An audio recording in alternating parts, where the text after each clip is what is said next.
Commissioner Larkana نے ممکنہ سیلاب میں ایلس بند کے حفاظتی پشتیں دو مقامات پر کمزور ہونے کے باعث منجھودڑوں کے ڈوبنے کے خدشے سے محکمہ آبپاشی کو آگاہ کر دیا ہے، جبکہ کمشنر نے سیکریٹری محکمہ آبپاشی کو خط لکھ کر اپنے خدشات سے بھی آگاہ کر دیا ہے۔ اس بارے میں مزید تفصیلات جانیں گے نمائندہ فائزن شکیل نائٹ سے۔ شکیل بتائیے گا۔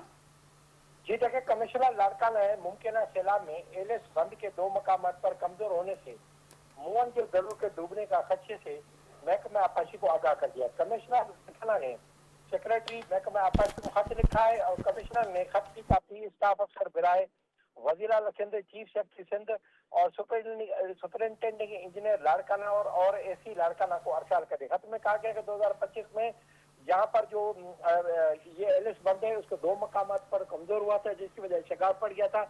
اب بھی وہیں ان مقامات پر جو ہے وہ کمزوری ہے، جس کی وجہ سے اگر سیلاب آ گیا تو خود خاصا منجھودڑو ڈوب جائے گا، کیونکہ یونیسکو نے اس کو تاریخی مقام قرار دیا اور اس کی حفاظت حکومت سندھ کا فرض ہے۔